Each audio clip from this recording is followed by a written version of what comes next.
Bon jeudi matin, tout le monde. Bienvenue en cette 10e journée du défi J'aime mes seins.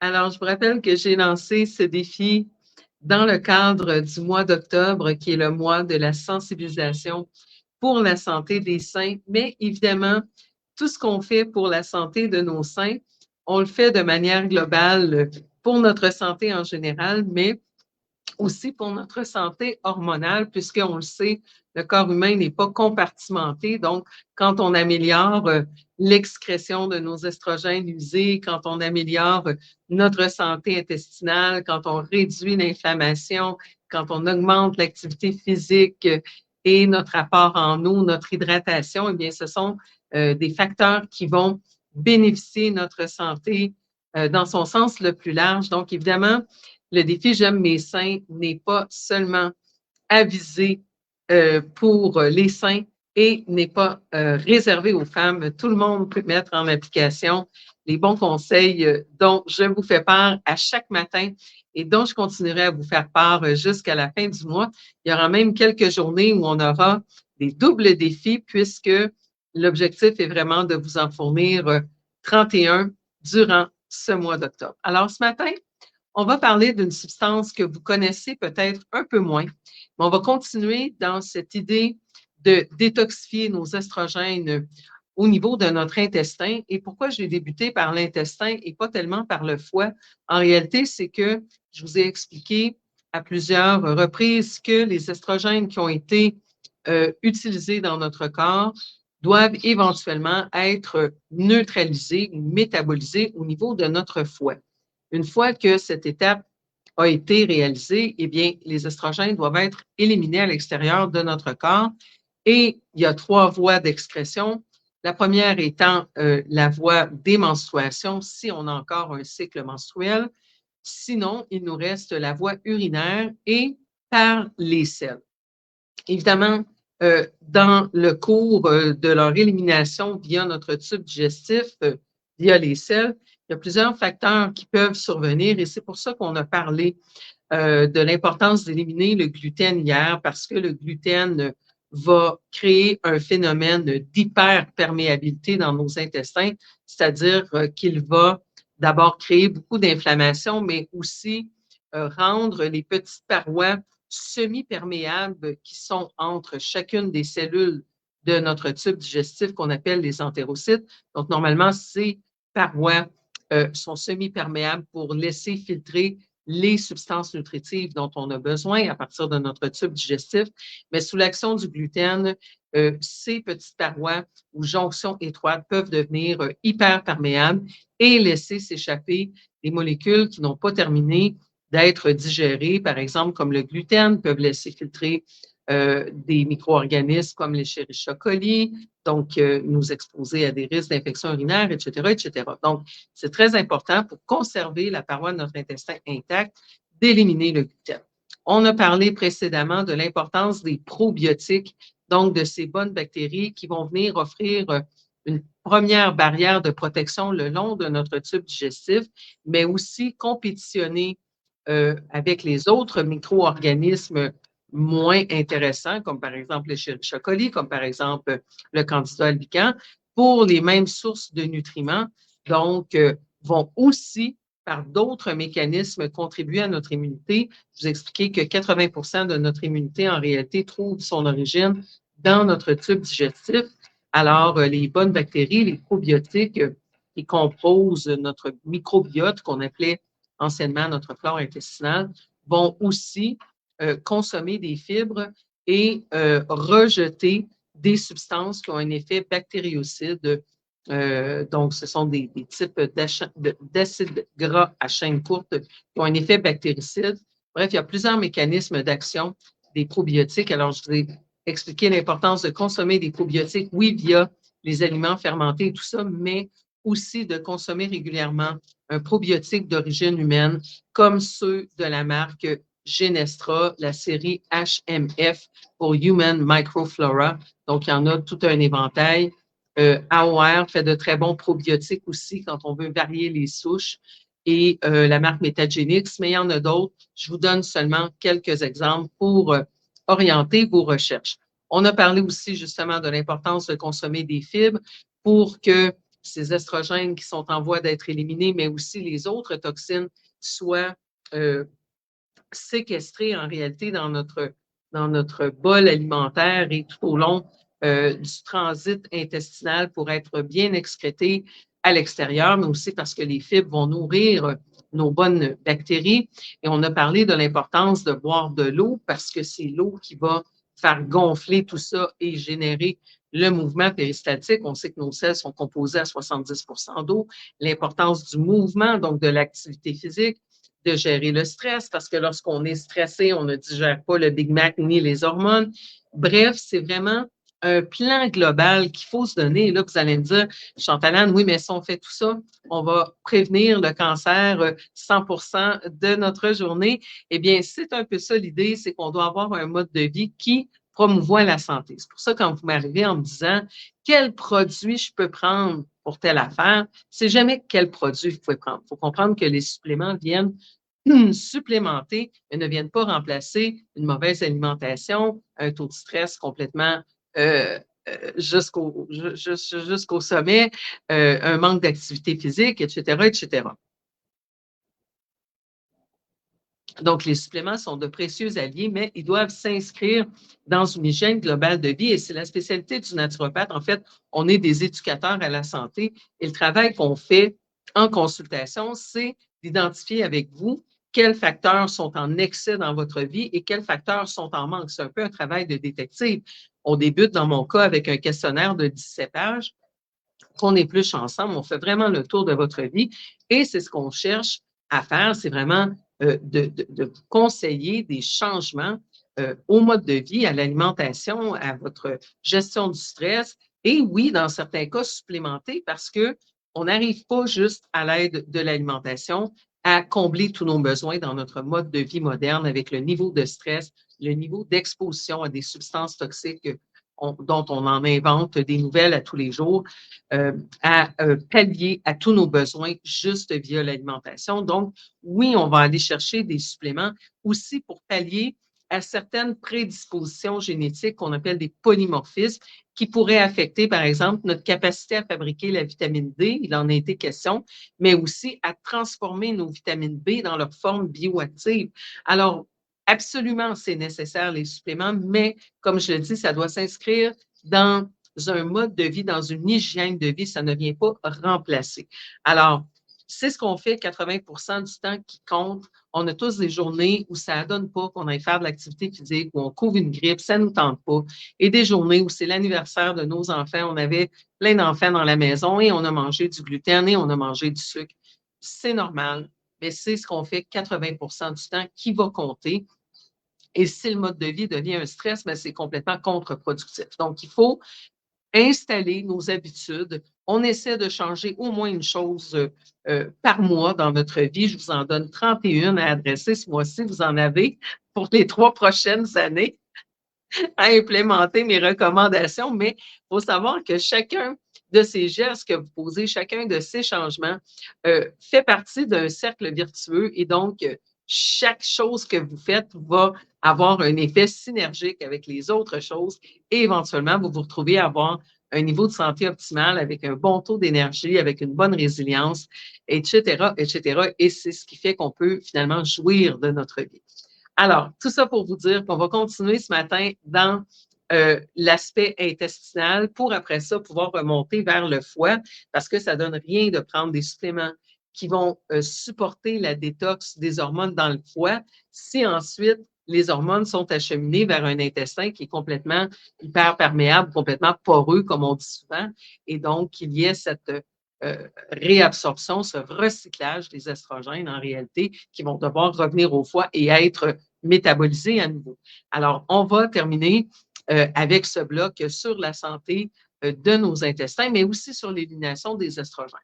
Alors, le rôle des estrogènes dans la genèse du cancer du sein, c'est évidemment que les estrogènes ont un effet proliférateur. Vous savez, quand on commence à avoir plus d'estrogènes à l'adolescence, eh bien, on a nos seins qui se développent, nos caractéristiques féminines, nos hanches, des tissus adipeux, etc., etc. Donc, les estrogènes ont des propriétés prolifératrices.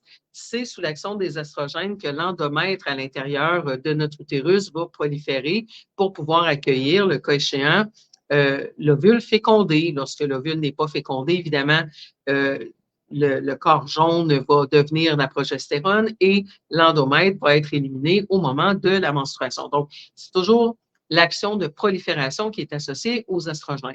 Les estrogènes se fixent à des sites récepteurs sur nos cellules et ont la capacité, comme une clé dans la serrure, d'activer la prolifération de certaines cellules et, dans certains cas même, d'endommager l'ADN. Les estrogènes ont des propriétés inflammatoires également, elles font retenir l'eau. Mais par contre, la carence d'estrogènes est problématique aussi. Les estrogènes, c'est comme une courbe de Bell. On doit avoir un taux optimal. Quand on en manque, on a des symptômes dont les fameuses bouffées de chaleur, et quand on en a trop, ça peut devenir problématique, surtout si elles ne sont pas bien équilibrées avec la progestérone. C'est comme une balançoire d'enfant. Estrogène, progestérone doivent être en équilibre. Et en allant vers la ménopause, très souvent, cet équilibre est déplacé en faveur des estrogènes. Donc, on se retrouve en situation de dominance estrogénique, même si notre taux global d'estrogène diminue, mais parce qu'il y a moins de progestérone que d'estrogène, on a quand même une dominance relative des estrogènes par rapport à la progestérone.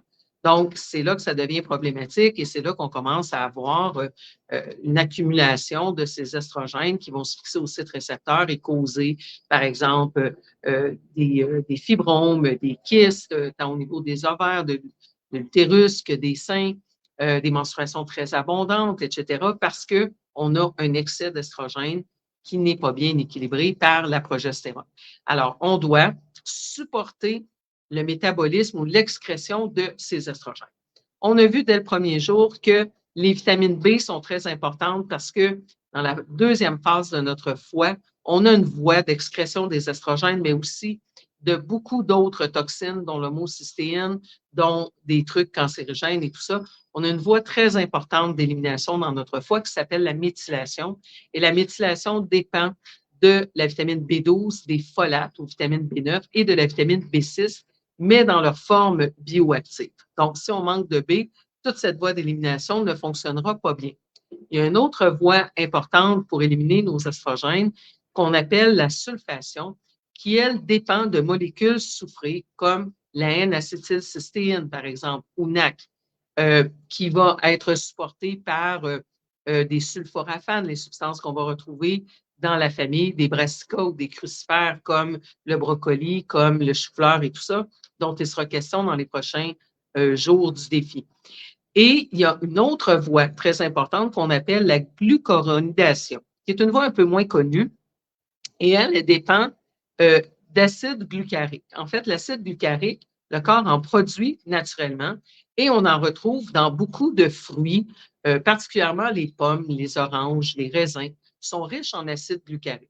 Alors, on peut fabriquer en laboratoire un sel de calcium combiné à l'acide glucarique qu'on va appeler le calcium déglucarate. Alors, c'est une substance que le corps produit naturellement, mais qu'on a combiné avec du calcium pour aller ajouter des bienfaits à cette substance. Alors, qu'est-ce qu'on fait avec le calcium déglucarate qu'on peut se procurer en supplément? Je vous ai mis un lien dans l'entête pour aller lire sur le calcium déglucarate. Et si vous voulez le commander chez Énergie PLP, qui est mon partenaire pour vous outiller en supplément au Québec, avec lequel j'ai négocié un 10 de rabais pour mes membres. Et donc, durant le défi, eh bien, j'étends ce privilège d'obtenir le 10 de rabais aux gens qui sont inscrits au défi. Alors, le calcium déglucarate, donc, c'est un supplément qu'on peut se procurer, évidemment, en plus de consommer les fruits et les légumes, parce qu'on sait que 80 de notre alimentation devrait être à base de fruits et de légumes. Alors, on va en chercher autant qu'on peut dans notre alimentation, comme les fibres, comme les protéines, mais il y a un manque à combler inévitable parce qu'on ne peut pas rencontrer le 30 à 35 grammes de fibres et la quantité de vitamine B et la quantité d'antioxydants et la quantité de protéines et la quantité de calcium déglucarate et la quantité de probiotiques. Éventuellement, il y a des manques à combler quelque part. Alors, c'est là où on va rajouter des suppléments pour supporter ces voies métaboliques, donc qui pourraient ne pas avoir autant de nutriments dont elles ont besoin. Alors, le calcium déglucarate, on le prend en supplément et ce qu'il va venir faire, c'est dans un premier temps supporter cette voie de la glucuronidation dans notre foie. Et la glucuronidation, elle est responsable non seulement d'excréter nos estrogènes et nos hormones stéroïdiennes qui ont fini d'être utilisées, mais aussi quelques substances cancérigènes, dont celles qui sont produites lorsqu'on cuisine au barbecue. Donc, c'est quand même une voie importante pour la prévention de différents types de cancers. L'autre avantage du calcium déglucarate et qui est, selon moi, le plus intéressant, c'est qu'on a vu que les estrogènes vont être éliminés dans notre intestin, mais que donc la qualité de notre microbiote ou de notre flore intestinale est absolument importante afin que les substances soient éliminées efficacement, ainsi que le fait que notre intestin ne soit pas poreux. Lorsqu'on a un microbiote qui souffre d'une dysbiose, d'un déséquilibre, et qu'on a, par exemple, trop de mauvaises bactéries, on peut avoir des parasites intestinaux, on peut avoir de la candidose au niveau de l'intestin, etc., etc. Eh bien, sous l'action d'un microbiote qui n'est pas nécessairement 100% en santé, il y a une enzyme qui s'appelle la bêta-glucuronidase qui va jouer contre nous en réalité, parce que la bêta-glucuronidase, ce qu'elle va faire, c'est qu'elle va scinder, parce que dans le métabolisme de neutralisation, on va dire, de nos estrogènes, dans ce cas-ci, on parle du calcium déglucarate, l'acide glucarique a été combiné aux estrogènes pour neutraliser nos estrogènes afin qu'ils soient éliminés de manière sécuritaire. Qu'est-ce qui se passe? C'est quand cette molécule maintenant combinée d'estrogène et d'acide glucarique arrive dans notre intestin et que la bêta-glucuronidase, cette enzyme qui joue contre nous, est très élevée en raison d'un déséquilibre dans notre intestin, elle va scinder le lien entre l'acide glucarique et les estrogènes. Donc, le travail que le foie avait fait pour neutraliser nos estrogènes pour qu'ils soient éliminés efficacement ne servira plus à rien puisque maintenant, on va retrouver d'un côté le sel d'acide glucarique, donc le calcium déglucarate, et de l'autre côté, nos estrogènes. Et là, si l'intestin est poreux, eh bien, les estrogènes vont être recyclés via la circulation sanguine, vont être ramenés par la circulation entéro-hépatique dans le foie et on devra les neutraliser, les métaboliser à nouveau. Donc, c'est une enzyme qui joue vraiment en notre défaveur par rapport au risque de cancer du sein, mais aussi au risque de différents cancers causés par des substances moins intéressantes qu'on aimerait éliminer, que le foie avait préparé à être éliminé via notre intestin. Donc, le calcium déglucarate supporte la voie de la glucuronidation dans notre foie qui neutralise les estrogènes et d'autres substances cancérigènes et en plus va neutraliser l'action de cette enzyme, la bêta-glucuronidase, qui cherche à scinder nos molécules neutralisées que le foie avait préparées avec l'acide glucarique et les estrogènes. Donc, ça va se retrouver en circulation. Alors, c'est un produit qui agit minimalement à 2 niveaux. Dans les études, on voit qu'effectivement, l'excrétion urinaire de ces substances cancérigènes et aussi des estrogènes et des autres hormones stéroïdiennes, donc progestérone et testostérone, est augmentée lorsqu'on prend le calcium déglucarate. Alors, on n'a pas une étude qui dit directement que ça réduit le risque de cancer du sein. On sait que ça réduit les risques de cancer de manière générale parce que ça agit pas juste au niveau des estrogènes, mais bien au niveau de différentes substances cancérigènes. Mais ce qu'on sait, c'est que ça réduit le taux d'estrogène en circulation. On parle toujours des mauvais estrogènes, évidemment, parce que ceux qui sont fixés au niveau de nos sites récepteurs et qui sont encore utilisables, le corps va les utiliser. Ce n'est pas le fait de prendre le calcium déglucarate qui va empirer, si on veut, l'expression de nos estrogènes. Donc, si vous avez des bouffées de chaleur, ce n'est pas parce que vous éliminez plus d'estrogènes que vous allez aggraver vos bouffées de chaleur. Au contraire, on va normaliser des ratios dans votre corps. Alors, c'est une substance très intéressante qui est inspirée évidemment par la nature, puisque, comme je vous disais, le corps fabrique de l'acide glucarique. On en retrouve dans les fruits et les légumes, mais on le fait sous forme de supplément, le calcium déglucarate, qui va favoriser l'expression de nos estrogènes usés et au niveau de notre foie, mais aussi au niveau de notre intestin en modulant l'activité, en inhibant l'activité de la bêta-glucuronidase qui, elle, cherche à recycler nos estrogènes et certaines substances cancérigènes. Et ça, c'est la beauté des produits naturels. C'est un petit peu aussi la difficulté dans certains cas de faire des études cliniques, c'est que souvent les produits naturels vont agir de différentes façons parce que ce sont des molécules complexes. On prend une plante, par exemple, comme le curcuma, dont il va aussi être question dans les prochains jours, ou les catéchines qu'on retrouve dans le thé vert. Eh bien, ces substances ont des propriétés antioxydantes, anti-inflammatoires. Elles promouvoient la production d'une bile de qualité qui va donc aider à la détox des estrogènes. Elles vont supporter la phase 1 de détox dans le foie et la phase 2. Donc, ce sont des molécules qui agissent à différents niveaux, donc qui vont exercer leur effet protecteur de différentes manières.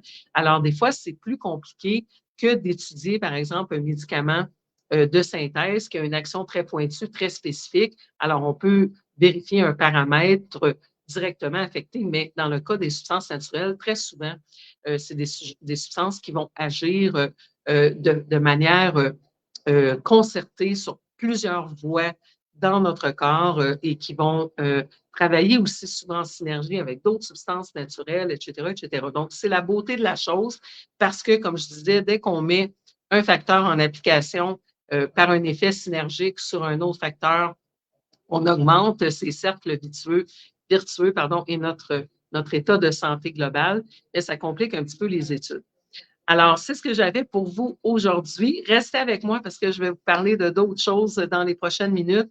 Je vais terminer ce live parce que les capsules vidéo sont envoyées. Je vais d'ailleurs faire un envoi aujourd'hui aux personnes inscrites, mais j'ai d'autres choses dont je veux vous parler.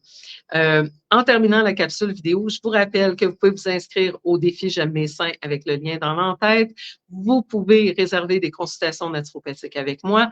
Vous pouvez également vous inscrire à mon programme préféré, qui est le programme Équilibrer vos hormones naturellement, qui va débuter ce samedi.